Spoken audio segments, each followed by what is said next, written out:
खुलुमबाय आं किलिकां ब्रह्म बड'लेण्ड बुब्लिनि जानानै बयखौबो बरायना लाबाय दिनै 25 डिसेम्बर 2023 नोंथांमोननो बड'लेण्ड बुब्लिया दिनैनि साना मानि थाखाय मिथिजायो एबा दिनैनि सानाव मा हाबाफारि फालिनाय जायो नोंथांमोननो फारि फारि बड'लेण्ड बुब्लिया फोरमायगोन दिनैनि सानखौ बर'दिन सान एबा क्रिसमास डे महरै फालिनाय जायो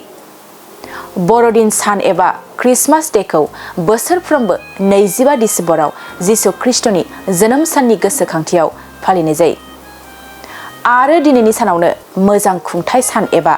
गुड गभार्नेन्स डे महरैबो फालिनाय जायो भारतआव बोसोरफ्रोमबो 25 डिसेम्बराव अटल बिहारी वाजपेयीनि जोनोम सानखौ गोसोखांहोनायनि थांखिजों भारतआव मोजां खुंथाय सान फालिनाय जायो इं 2018 मायथाइनि 16 आगस्टआव 93 बोसोर बैसोआव बिथाङा रुंसारि जादोंमोन भारतनि सुबुंफोरनि गेजेराव खुंथायाव बिबान होनायनि बादै सांग्रांथि लाबोनो थाखाय आगुनि गाहाय मन्थ्रि अटल बिहारी वाजपेयीनि मान बावनो थाखाय 2014 मायथाइयाव मोजां खुंथाय सानखौ गायसननाय जादोंमोन बेनि अनगायैबो दिनैनि सानावनो बार्थ एनिभार्सारि अफ लेट हरिता कर देवल आरो नेशनेल पाम्पकिन पाइ डे महरैबो फालिनाय जायो नोंथांमोननो बड'लेण्ड बुब्लिया दिनैनि सानाव मा हाबाफारिजों मिथिजायो आरो मा हाबाफारिखौ फालिनाय जायो फोरमायबाय गोजोन्थों सेरफांगुरि बाजार श'रुमा क्रिसमासनि दामाका अफार लाबोदों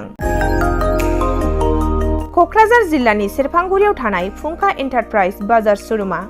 15 डिसेम्बरनिफ्राय 31 डिसेम्बरसिम क्रिसमास दामाका अफार आरो एक्सचेन्जनि खाबुफोर होगासिनो दङ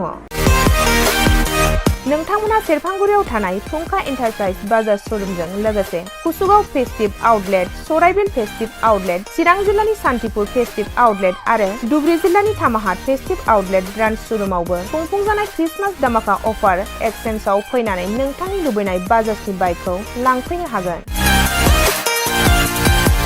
बाजाजनि बाइक सालायनो मोजां मोनग्रा रायजो राजाफोरनो फुंखा एन्टारप्राइज बाजार श'रुमा लोगोसे मोजां अफारफोरबो लाबोदों बेफोरनो जाबाय 90% लन गंनै हेलमेट फ्रि केस होनानै बाइक बायगिरिफोरनो 1000 रां केशबेक हरफिननाय जागोन आरो क्रिसमास दामाका अफार एक्सचेन्जजों लोगोसे बाइक बायगिरिफोरनो गांसे ब्लेंकेट फ्रि हरफानाय जागोन